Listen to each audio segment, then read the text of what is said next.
नमस्कार, स्वागत है आप सभी का बी वेल्दी के इस नए वीडियो में। मुद्दे पर आने के पहले मैं चाहती हूं कि आप नज़र डालिए इन बैंक एफडी रेट्स पर। ये एचडीएफसी बैंक के रेट्स हैं जो हाल ही में रिवाइज हुए, इनफैक्ट 6 अप्रैल से ये लागू हुए हैं। यहाँ पे 2 साल, 3 साल, 5 साल और 10 साल का रेट आपको हम दिखाते हैं। 2 साल के लिए 5.1%, 3 साल के लिए 5.2%, 5 साल के लिए 5.45% और 10 साल पे आपको मिल रहा है 5.6% ऑफर किया जा रहा है। जब इस तरह के रेट आपको बैंक एफडी पर मिल रहे हैं और उसी वक्त आपके सामने कुछ ऐसे इंस्ट्रूमेंट्स या ऐसे ऑप्शन आ जाए जहां पर आपको 6.25 से करीब 10% से ऊपर का रिटर्न अगर ऑफर किया जा रहा है तो फिर मन क्यों बहका रे बहका ज़रूर होगा, है ना। तो 4 नॉन बैंकिंग लेंडर्स के एनसीडी बाज़ार में हैं, कुछ आ गए हैं, आने वाले हैं, कुछ ऑलरेडी हैं और ये आपको ऑफ़र कर रहे हैं 6.75% से 10.4% का रेट या फिर रिटर्न। डिटेल्स पे आप नज़र डालिए ज़रा गौर से, हड़बड़ाइए मत, आराम से देखिए।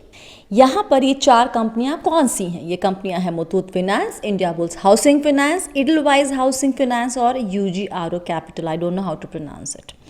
इंटरेस्ट रेट देखने के पहले नीचे आइए। मेन एक्टिविटी कंपनी करती क्या है? मुथूट फिनेंस गोल्ड लोन सब जानते हैं। इंडियाबुल्स हाउसिंग फाइनेंस नाम में ही लिखा हुआ है, हाउसिंग लोन देती है, loan against property. Edelweiss housing finance housing loan, loan against property, construction finance और यूजीआरओ कैपिटल एमएसएमईज को ये फाइनेंस करती है। अब आइए इंटरेस्ट रेट पर। अलग अलग टेन्योर, सबसे कम है 18 महीने का और सबसे अधिक है 120 महीने का जो आपको ऑफर कर रही है मुथूट फिनेंस और इडलवाइज हाउसिंग फाइनेंस। इसके अलावा इंटरेस्ट पेमेंट कैसे किया जाएगा, मंथली, एनुअली, क्यूमुलेटिव ऑप्शन है कि नहीं वो भी लिखा हुआ है। रेटिंग पे भी ध्यान दीजिए कि इसकी क्या रेटिंग है। जितनी ज़्यादा अच्छी रेटिंग उतना ही ज़्यादा आप भरोसा कर सकते हैं उस कंपनी पे, वहाँ डिफ़ॉल्ट रिस्क आपको कम होने की उम्मीद हो सकती है। एनसीडी किस तरीके का है इसको देखिए, सिक्योर्ड लिखा है, इस पे हम बाद में बताएंगे। अब जब आपने ये अलग अलग टेन्योर का रेट देखा है तो जाहिर सी बात है मन में लालच आता है कि बस यही है बढ़िया प्रोडक्ट, इसी में निवेश करना है। लेकिन वहाँ तक पहुँचने के पहले मैं आपको समझा दूँ, आपके लिए ज़रूरी है कि एनसीडी क्या होता है, इसमें रिस्क क्या क्या है, उसके बाद बताएंगे कि इन चारों में से आपके लिए बेहतर कौन सा होगा। तो आगे सुनिए, जंप मत कीजिए, ठीक है। एनसीडी में क्या लिखा हुआ है, मतलब फुल फॉर्म क्या होता है इसका? Non convertible debentures. डिबेंचर्स क्या होता है? ये बेसिकली एक कॉर्पोरेट डेट इंस्ट्रूमेंट है। कंपनियों को जब पैसे की ज़रूरत होती है, लंबे वक्त के लिए पैसे रेज करने होते हैं, तो वे इसका सहारा लेती है। अब ये एक ऐसा फाइनेंशियल इंस्ट्रूमेंट है जहाँ पर हम कंपनी को लोन दे रहे हैं और इसके बदले हमें कंपनी इंटरेस्ट देती है। तो इसमें एक फिक्स टेन्योर होता है, आपने देखा 18 महीने लिखा हुआ है, 120 महीने लिखा हुआ है। फिक्स टेन्योर होता है और तय समय पर आपको तय रेट पे जो इंटरेस्ट दिया ऑफर किया गया है या कमिट किया गया वो दिया जाता है। अब इसमें एनसीडी में लिखा हुआ है नॉन कन्वर्टेबल डिबेंचर्स, राइट। तो नॉन कन्वर्टेबल क्या होता है? इस बेसिस पे 2 तरह के होते हैं डिबेंचर्स, नॉन कन्वर्टेबल और कन्वर्टेबल। कन्वर्टेबल में बेसिकली आप उस डिबेंचर को बाद में शेयर में कन्वर्ट कर सकते हैं और नॉन कन्वर्टेबल में वो ऑप्शन नहीं होता है। आपने ऊपर देखा होगा यहाँ पे टाइप ऑफ एनसीडी, वहाँ पर सिक्योर्ड लिखा है चारों में। तो इस बेसिस पे भी 2 तरह के होते हैं एनसीडी, सिक्योर्ड और अनसिक्योर्ड, इनसिक्योर्ड नहीं। देखिए, सिक्योर्ड एनसीडी बेसिकली वो होता है which is backed by companies asset. मतलब ये कि कल को अगर कंपनी डिफ़ॉल्ट करती है, पैसे देने में असक्षम हो जाती है, तो कंपनी के एसेट को लिक्विडेट करके आपको पैसा मिल जाएगा। अनसिक्योर्ड में वो चीज़ें नहीं होती हैं, इसीलिए वहाँ पर अनसिक्योर्ड को ज़्यादा रिस्की माना जाता है और वहाँ पे आपको रिटर्न हमेशा ज़्यादा ऑफर किया जाएगा, ठीक है। ये समझ में आ गया। तो ये सिक्योर्ड है तो एटलीस्ट कम रिस्की है ये अनसिक्योर्ड से। अब रिस्क क्या होता है, गौर से सुनिए और समझ लीजिए। सबसे पहला रिस्क होता है इंटरेस्ट रेट रिस्क। जब इंटरेस्ट रेट बढ़ते हैं तो बॉन्ड की प्राइसेस कम होती हैं। आपने आज खरीद लिया, कल को इंटरेस्ट रेट बढ़ना शुरू हुआ और आप गए सेकेंडरी मार्केट में बेचने के लिए, तो चांसेस हैं कि आपके जो डिबेंचर्स के रेट हैं वो शायद कम हो, तो आपको नुकसान हो सकता है। और यहाँ पर स्टार मार्क देख के समझा दूँ कि ये कंपनियाँ स्टॉक एक्सचेंज पे लिस्ट, ये डिबेंचर्स स्टॉक एक्सचेंज पे लिस्ट की जाती हैं, तो वहाँ पे ख़रीद बिक्री इसमें होती है। तो ये इंटरेस्ट रेट रिस्क है। अगर इंटरेस्ट रेट बढ़ा तो आपके डिबेंचर्स के प्राइस कम हो जाएंगे, आप बेचने जाएंगे, अगर बीच में एग्जिट लेंगे तो आपको वहाँ नुकसान हो सकता है। उल्टा भी हो सकता है कि अगर इंटरेस्ट रेट कम हुआ तो आपके बॉन्ड के प्राइस बढ़ जाएंगे, आपको मुनाफा भी हो सकता है, लेकिन अभी वो चांसेस थोड़े से कम है।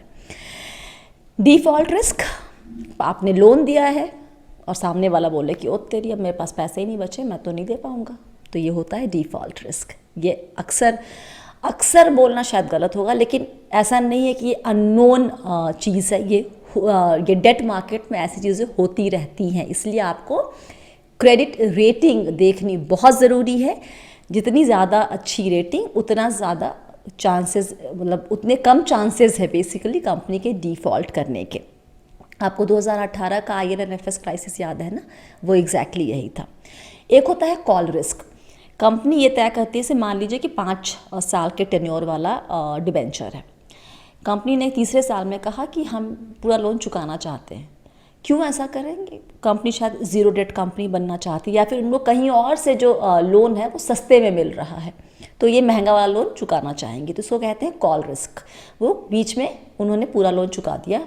आपके लिए रिस्क क्यों है? वो आपने शायद प्लान किया कि मैंने 5 साल के लिए लिया हुआ था, तो अब मैंने प्लान किया कि मेरे इससे जो कमाई होगी उससे मैं ये वाला काम निपटाऊंगी हर महीने, या फिर जो भी आपने प्लानिंग की थी। अब तीसरे साल में कंपनी ने कहा लो भैया अपना पूरा प्रिंसिपल वापस ले लो, हम इसको कंटिन्यू नहीं करना, तो आपका तो प्लान चला गया ना, आपका तो प्लान धरा का धरा रह गया। तो वो होता है कॉल रिस्क।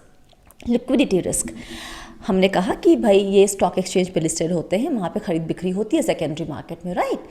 बहुत लोग शायद लेते 5 साल या 10 साल का टेन्योर ले लेते हैं, उनको कंटिन्यू नहीं करना होता, तो वो जाते हैं सेकेंडरी मार्केट में कि इसको बेचो और निकल लो।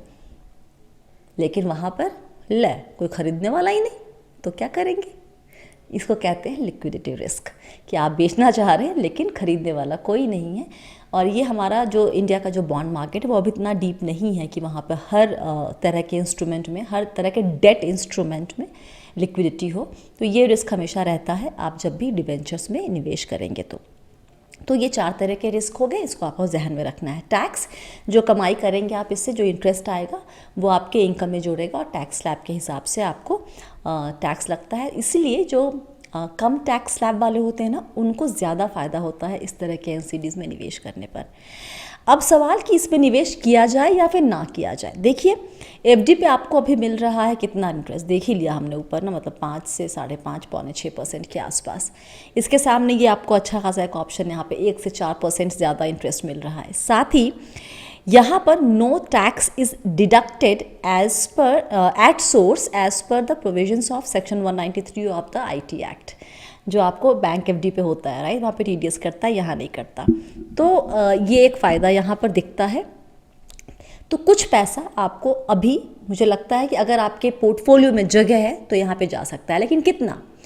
आपका जो फिक्स्ड इनकम पोर्टफोलियो है उसका 1/3 आप इसमें निवेश कर सकते हैं। मतलब अगर 100 रुपये आपके पूरा है पोर्टफोलियो, तो 33 रुपये 30 रुपये के आसपास आप इसमें डाल सकते हैं। लेकिन कोशिश कीजिएगा कि एक ही कंपनी के NCD में सारा पैसा ना डालें, इसको भी थोड़ा सा अगर बांटेंगे तो वो आपके लिए रिस्क थोड़ा कम करता है। एक चीज़ आपको क्या ख्याल रखना है कि ये जो कंपनियां हैं जो NCD लेकर आती है, इनके पहले भी कई NCD आते रहते हैं, राइट, जो सेकेंडरी मार्केट पे अवेलेबल हैं। तो एक बार यहाँ निवेश करने के पहले चेक करें कि सेकेंडरी मार्केट पे मुथूट का NCD और पहले वाला कितने पे ट्रेड कर रहा है, वहाँ पे क्या रेट ऑफर किया जा रहा है। कई दफ़ा वहाँ पर आपको ज़्यादा फ़ायदे का सौदा मिल सकता है ना। तो एक बार वहाँ चेक कर लीजिएगा, उसके बाद इसमें निवेश करना है कि नहीं उसका तय कीजिएगा। अच्छा, एक बात और देखिए, अभी इंटरेस्ट रेट बढ़ने के आसार हैं। अभी तक हालांकि बढ़ाया नहीं गया है, लेकिन ये बढ़ने के आसार है। तो आप लंबे टेन्योर का लेना अवॉइड कीजिए। आप ऐसा करें कि आप इसको स्पेस आउट कर लीजिए अपने NCD वाले निवेश को। टेन्योर जो लेंगे अभी 24 महीने से 48 महीने तक का देखिए, वो आई थिंक ज़्यादा बेहतर रहेगा निवेश के लिहाज से। सीनियर सिटीजन्स इस तरह की स्कीम को देख के ना, या ऑफर को देख के बड़े लालच में आ जाते हैं और उनको बहुत लोग बेच भी देते हैं फटाक से। मतलब बैंक में जाएंगे तो वो लोग एकदम चिपका देते हैं कि अरे देखिए 10% मिल रहा है, 9% मिल रहा है, कहीं ये सब कह के। मुझे लगता है उन्हें NCD से दूर रहना चाहिए, ये बहुत रिस्की प्रोडक्ट है। आपकी ज़िंदगी का वो दौर ख़त्म हो चुका है जहाँ पर आप कमा रहे थे। अब आपने अपनी जमा पूंजी को निवेश करके उससे कमाई कर रहे हैं, तो उस पैसे के साथ इतना ज़्यादा रिस्क लेने की ज़रूरत नहीं है, पहली बात। दूसरी बात, सीनियर सिटीजन सेविंग स्कीम्स और प्रधानमंत्री वय वंदन योजना, वहाँ पर आपको 7.4% का इंटरेस्ट मिल रहा है, which is pretty decent enough. तो आप उसको एक्सप्लोर कीजिए तो ज़्यादा बेहतर होगा। एक बात ध्यान रखिए कि आपको एनसीडी में अगर निवेश करना है तो आपके पास डीमैट अकाउंट होना ज़रूरी है, इस चीज़ को आप ख्याल रखना है। ओके, अब अहम सवाल कि भाई ये जो 4 नाम बताए गए थे उसमें से किसके साथ जाया जाए और किसको छोड़ दिया जाए, कौन ज़्यादा रिस्की है। हालांकि रेटिंग देख के समझ में आता है, जितनी ख़राब या कम रेटिंग होगी उतना ज़्यादा आपको इंटरेस्ट ऑफर किया जाएगा, इसलिए आपको समझ में हालांकि आ जाएगा। लेकिन इस सवाल का जवाब, इन चारों में से सबसे बेस्ट क्या होगा आपके लिए, इसका जवाब आपको दे रहे हैं मोहित गांगा। सुनिए। तो मार्केट में अभी 4 एनसीडी आए हुए हैं, मुथूट, इंडिया बुल्स, ईडलवाइस और यूग्रो। देखिए, इन चारों में अगर आप मुझसे पूछना चाहेंगे कि कौन सा बेहतर है, तो नाम के लिहाज से मुथूट बहुत ही अच्छा नाम है। यहाँ पर क्रेडिट का कोई इशू नहीं है। प्रमोटर का जो रेपुटेशन बोल लीजिए, ब्रांड इक्विटी बोल लीजिए, Muthoot is a very large gold financing company in South India, known very well in India, तो it's a very good name. अगर आप उनके इंटरेस्ट रेट से ओके हैं, रेट उनका काफ़ी कम है, इन चारों में सबसे कम रेट मुथूट दे रहा है, तो यहाँ पर अगर आप उससे ओके हैं तो ये बहुत ही अच्छा निवेश है। मुथूट में आप आंख बंद कर निवेश कर सकते हैं। इंडिया बुल्स और ईडलवाइस ग्रुप में अक्सर देखा गया है कि कुछ ना कुछ न्यूज़ फ्लो आता रहता है। देखिए, अभी तक कुछ हुआ नहीं है इनका, अभी तक कोई भी पेपर कहीं खराब नहीं गया है, बट जब बुरा टाइम आता है क्रेडिट साइकिल में तो अमूमन देखा गया है कि इन दोनों ग्रुप्स पर कहीं ना कहीं कुछ सवालिया निशान उठते हैं। तो अगर आप मुझसे मेरा पर्सनल ओपिनियन पूछना चाहते हैं तो मैं शायद इन ग्रुप से थोड़ा सा दूर रहूंगा लंबी अवधि के डेट के लिए। अगर 4 या 5 साल के ऊपर मुझे एक्सपोजर लेना है तो मैं शायद अवॉइड करूंगा। 2 साल, 1 साल वहाँ तक ठीक है, उतना एक्सपोजर मैं ले सकता हूँ। I think rate cycle benign चल रहा है तब तक, तो मुझे लगता है कि वो किया जा सकता है। 1 या 2 साल के लिहाज से आप इनको कंसिडर कर सकते हैं। और यूग्रो के बारे में देखिए, मार्केट में इतनी अवेयरनेस नहीं है, इतना नॉलेज नहीं है। एक फाइनली माइक्रो फाइनेंस कंपनीज हैं ये सब, एनबीएफसीज हैं बेसिकली, सॉरी। तो यहाँ पर जितना हाई इंटरेस्ट रेट दे रहे हैं उतना रिस्क फैक्टर थोड़ा हाई हो जाता है, तो इसे मैं अवॉइड करना चाहूँगा फिलहाल के लिए, बिकॉज इतना नोन ग्रुप नहीं है, इतनी नोन एंटिटी नहीं है, और ये सारे जो स्पेसेस होते हैं ये अनसिक्योर्ड लेंडिंग के स्पेसेस हैं।